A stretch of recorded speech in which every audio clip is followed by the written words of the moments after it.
بسم اللہ الرحمن الرحیم۔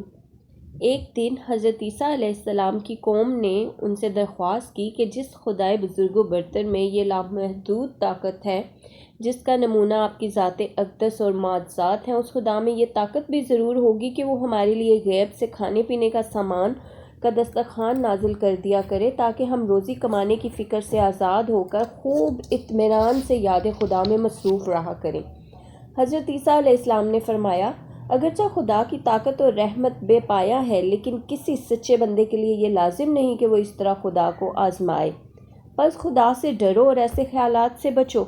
لیکن حضرت عیسیٰ علیہ السلام نے جب ان کا بڑھتا ہوا اصرار دیکھا تو بارگاہ الہی میں دعا کی، اے خدا، تو ان کے سوالوں کو پورا کر اور آسمان سے ایسا دسترخوان نعمت نازل فرما جو ہمارے لیے تیرے غضب کا مظہر ثابت نہ ہو، بلکہ ہمارے لیے اول اور آخر سب کے لیے خوشی کی یادگار بن جائے اور تیرا نشان کہلائے، اور اس ذریعے سے ہم کو اپنے غیبی رزق سے خوش کر دے، کیونکہ تو ہی بہتر رازق ہے۔ اللہ تعالیٰ نے بذریعہ وحی حضرت عیسیٰ علیہ السلام سے فرمایا، اے عیسیٰ، تمہاری دعا قبول ہے، میں اس کو ضرور نازل کروں گا، لیکن یہ واضح رہے کہ اس کھلی نشانی نازل ہونے کے بعد اگر ان میں سے کسی نے بھی خدا کے حکم کی خلاف ورزی کی تو پھر ان کو عذاب بھی ایسا ہولناک دوں گا جو کائنات کے کسی انسان کو نہیں دیا جائے گا۔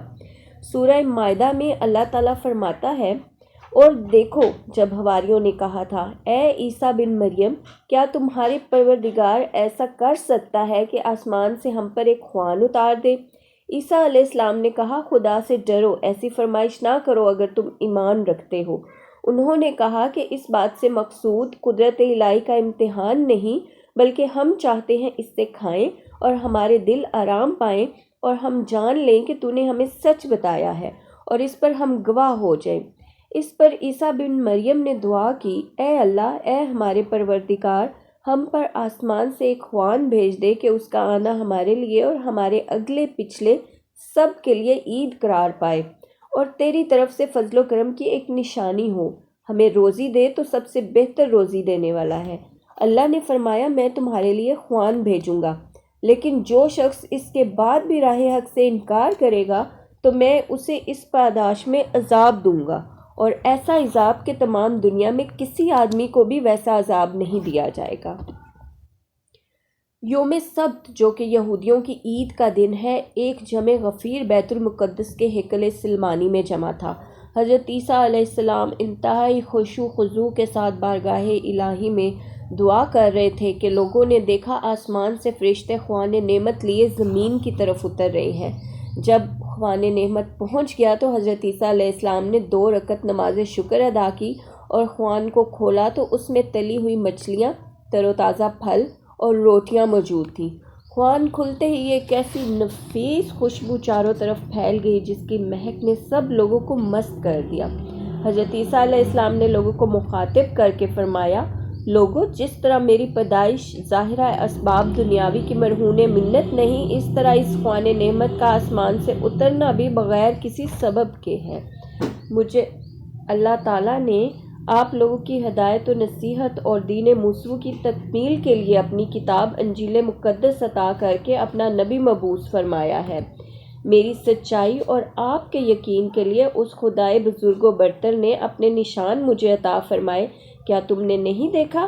میری ایک پھونک سے میرا پروردگار مادرزاد اندھے کو چشم بینا عطا کر دیتا ہے۔ تمہارے ہاتھ سے بنائی ہوئی مٹی کی چڑیاں میری ایک پھونک سے زندہ ہو کر اڑ جاتی ہیں۔ کوڑی، جذام اور برس کے مریض کو میرا پروردگار میرے ہاتھ کے ایک لمس سے بھلا چنگا کر دیتا ہے۔ تم لوگ اس سے انکار نہیں کر بإذن اللہ میرے کہنے سے بزرگ و اعلیٰ خدا مردوں کو زندہ کر دیتا ہے اور قبروں سے اٹھا دیتا ہے، اور یہ بھی تمہارے علم میں ہے کہ میں ایک نظر دیکھ کر اپنے اللہ کی دی ہوئی قوت سے یہ بتا سکتا ہوں تم نے کیا کھایا ہے، کتنا خرچ کیا ہے اور گھر میں کیا ذخیرہ کیا ہے۔ اب یہ خوان نعمت خدائے بزرگ و برتر نے آپ کی خواہش پر میری دعا کرنے سے آسمان سے نازل فرمایا ہے۔ آگے بڑھو اور اس میں سے کھاؤ، لیکن یاد رکھو زیادتی نہ کرنا، کیونکہ اللہ تعالیٰ زیادتی کرنے والوں کو پسند نہیں کرتا۔ لوگوں نے عرض کیا، حضرت ابتدا آپ فرمائیں۔ حضرت عیسیٰ علیہ السلام نے فرمایا، نہیں، یہ میرے لیے نہیں ہے، تمہارے طلب کرنے پر نازل ہوا ہے، تم ہی کھاؤ۔ یہ سن گھبرا گئے کہ نامعلوم اس کا نتیجہ کیا نکلے، خدا کا رسول تو نہ کھائے اور ہم کھا لیں۔ یہ دیکھ کر آپ نے فرمایا، فقراء، مساکین، معذورین اور مریضوں کو بلاؤ کہ سب سے پہلے اس کھانے پر ان کا حق ہے۔ ایسا ہی ہوا، پھر ہزارہا بندگان خدا نے پیٹ بھر کر کھانا کھایا، لیکن کھانے میں کوئی کمی نہ آئی۔ آسمان سے یہ خوان نعمت 40 دن تک اترتا رہا اور ہزاروں لوگ اس سے اپنی بھوک مٹاتے رہے۔ اس خوان کا اترنا ہمیشہ کے لیے جاری رہتا اگر بنی اسرائیل اللہ تعالیٰ کے حکم کی نافرمانی نہ کرتے۔ حکم تھا کہ اسے صرف غربا، فقراء، مساکین، معذورین، مریض اور معذورین کھائیں، بھلے چنگے، تندرست، توانا اور مالدار اشخاص اسے نہ کھائیں۔ لیکن کچھ دنوں کے بعد ہی لوگوں نے اس حکم کی خلاف ورزی شروع کر دی۔ پھر حکم تھا کہ اس کھانے کا ذخیرہ نہ کیا جائے، لیکن لوگوں نے اس میں بھی حکم عدولی شروع کر دی اور بے تحاشا خوان نعمت سے کھانا اٹھا کر اگلے دن کے لیے ذخیرہ کرنے لگے۔ اس پر ترا یہ کہ اللہ تعالیٰ کا شکر ادا کرنے کی بجائے آپس میں مذاق کرنے لگے، ٹھٹھا اور مخول کرنے لگے۔ اس بات سے حضرت عیسیٰ علیہ السلام کی اس معجزاتی نشانی سے دین حق کے قریب آنے کی بجائے اسے سحر اور جادو قرار دینے لگے۔ نیک لوگوں نے انہیں سمجھایا کہ ایسا مت کرو، ورنہ خدائے بزرگ و برتر کے ایسے عذاب سے دوچار ہو جاؤ گے جو اس سے پہلے کسی کو نہیں ہوا، کیونکہ یہ اللہ تعالیٰ کا وعدہ ہے۔ کچھ لوگوں نے، جن کی تعداد 80 تھی، اس نیک مشورے کو قابل عمل نہ سمجھا اور متواتر اپنی بری عادتوں میں مشغول رہے۔ غضب خداوندی جوش میں آیا اور اس نے اپنے وعدے کے مطابق انہیں اپنی گرفت میں لے لیا، اور وہ سب کے سب بندر اور خنزیر بن گئے۔ اتنی کھلی روشن دلیلیں بھی بنی اسرائیل کو سیدھی راہ پر گامزن ہونے پر آمادہ نہ کر سکیں۔ وہ حسب معمول حضرت عیسیٰ علیہ السلام کے مخالف ہی رہے، بلکہ 30 سال پرانے الزامات جو وہ آپ کی پیدائش پر، آپ پر اور حضرت مریم علیہ السلام پر لگائے، پھر دہرانے لگے۔ آج کے لیے اتنا ہی۔ ویڈیو اچھی لگی ہو تو ویڈیو کو لائک اور چینل کو سبسکرائب کر لیں تاکہ مزید آنے والی ویڈیوز آپ کو بر وقت مل جایا کریں۔ اور اگر آپ کسی خاص ٹاپک پر معلومات چاہتے ہیں تو کمنٹ میں تحریر کر دیں، آپ کی آراء کا احترام کیا جائے گا۔ جزاک اللہ اور اللہ حافظ۔